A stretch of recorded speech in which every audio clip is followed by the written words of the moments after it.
de la 3e édition de TPS, une table ronde qui va être autour d'un thème qui s'appelle la frontière. Donc la frontière, pas comme, c'est pas n'importe quelle frontière, puisqu'on va parler plus spécifiquement de la frontière entre le Mexique et les États-Unis, et encore plus spécifiquement sur cette frontière, on débordera sans doute à un moment ou un autre.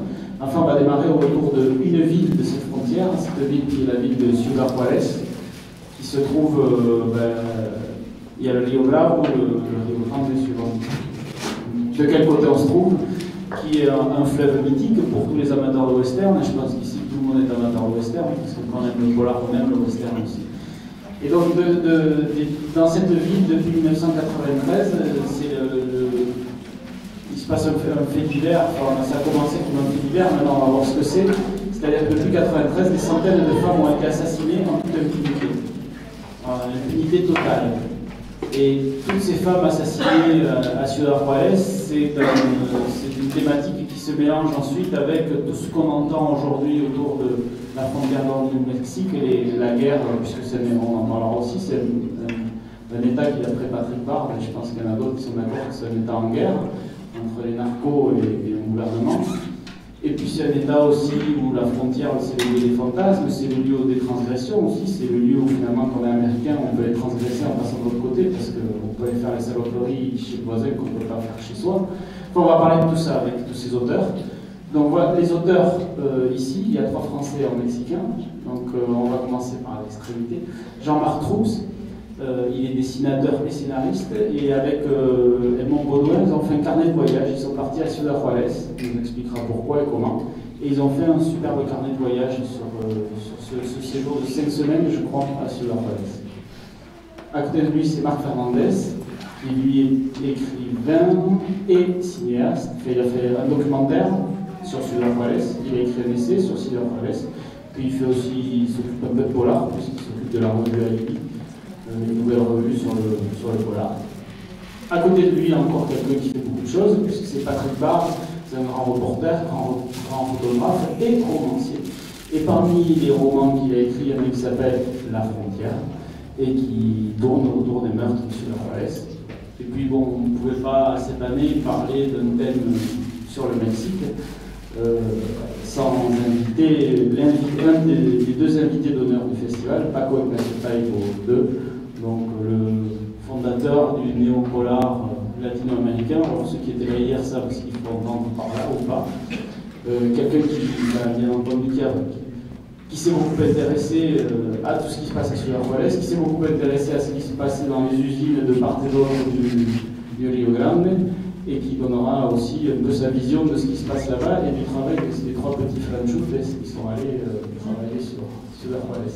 Donc est-ce que déjà, parce que j'ai résumé très rapidement, est-ce que l'un de vous, ou les 3, vous voulez en dire un peu plus sur ce qui se passe dans cette ville depuis 1993 Ce qui se passe là-bas, c'est que depuis 1993, il y a un certain nombre de meurtres qui sont commis. Ces meurtres qui au départ de femmes, qui au départ pouvaient peut-être passer pour un simple fait divers, vu les chiffres et vu l'ampleur du phénomène, c'est devenu plus qu'un simple fait divers, à tel point qu'on en a trouvé un nouveau terme, c'est fémicide ou féminicide, en opposition à homicide. Et depuis 1993, il y a environ 500 femmes qui ont été assassinées, plus plusieurs milliers de disparus. C'est un petit peu plus compliqué pour les disparus parce qu'il y a quand même un certain nombre de femmes qui essayaient de passer la frontière clandestinement, on ne sait pas ce qu'elles sont devenues. Moi je ne pense pas qu'elles soient toutes mortes, mais voilà, il y a environ 500 femmes qui ont été assassinées, et une des problématiques de ce phénomène tourne autour de l'impunité. Il y a quand même un grand nombre de ces crimes qui restent impunis. Voilà. Quelqu'un veut en rajouter quelque chose peut-être?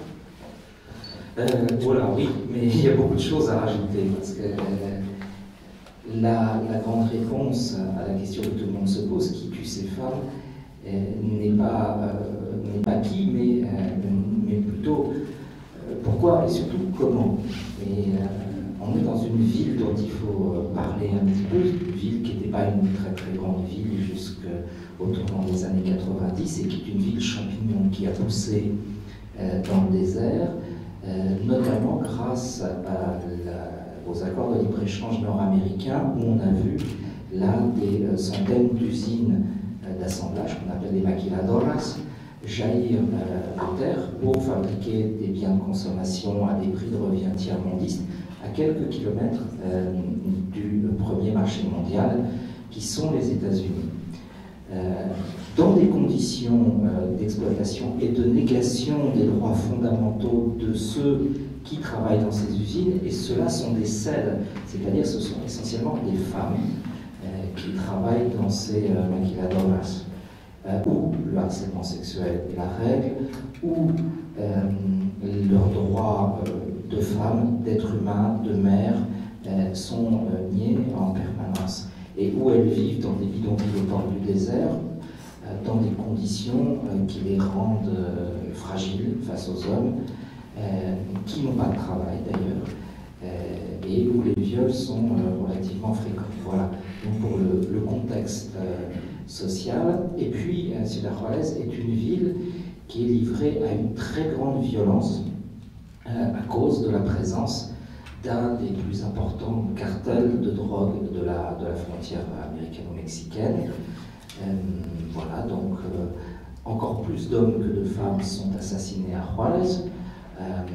On va dire que depuis 2006, d'une manière générale, le conflit, qui ressemble pratiquement à une guerre entre narcotrafiquants et avec l'État mexicain, a fait plus de 30 000 morts, et que Ciudad Juárez est aujourd'hui la ville la plus dangereuse au monde pour les journalistes, après Bagdad, juste après Bagdad. Il faut préciser que c'est une ville qui fait 1,5 million d'habitants, et c'est comme disait Patrick, aujourd'hui, pour nous les journalistes, c'est facile de la cataloguer comme la ville la plus violente du monde. Ce qui est intéressant, c'est que juste en face, vous avez El Paso, donc au Texas, donc il y a 3 ponts à passer, hein, c'est à 200 mètres, et qui est la deuxième ville la plus sûre des États-Unis. Voilà. Peut-être avant l'opinion de Paco, ce qui nous disait un peu résumer la situation sur Juárez, ce qu'on passe au Mexique. El problema es que ni siquiera sabemos qué pasó.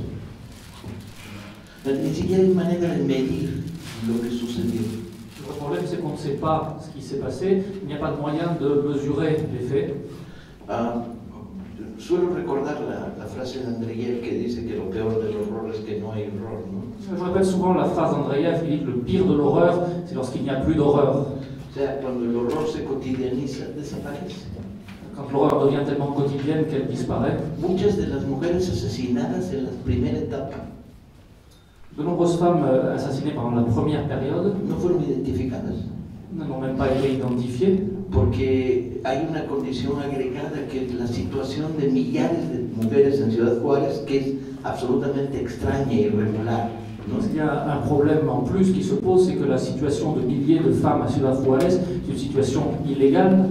Víctor Ronquillo contaba un caso particular que era una madre de Guadalajara que decía que una de las muertas podía ser su hija, pero que ella pensaba que su hija llevaba 3 años viviendo en Estados Unidos.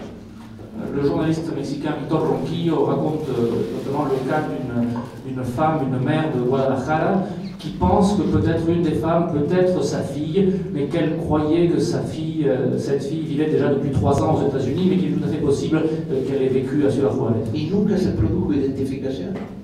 Mais il n'y a jamais eu d'identification. O sea, era un fenómeno que se producía por acumulación, porque no era 1, 4, 5, eran 30, 50, 90, ¿no? En la primera fase. Ce phénomène qui s'est produit par accumulation, pas 1, 2, 3, mais 30, 40, 50 au cours de la première phase. Incluso con maneras de morir diferentes, no había un modus operandi del asesino, de los asesinos. Avec des modus operandi différents pour les assassins. Cuerpos que aparecían mucho tiempo después de haber sido asesinados. À des corps qu'on retrouvait très longtemps après qu'ils aient été tués. Y había solamente un elemento coincidente.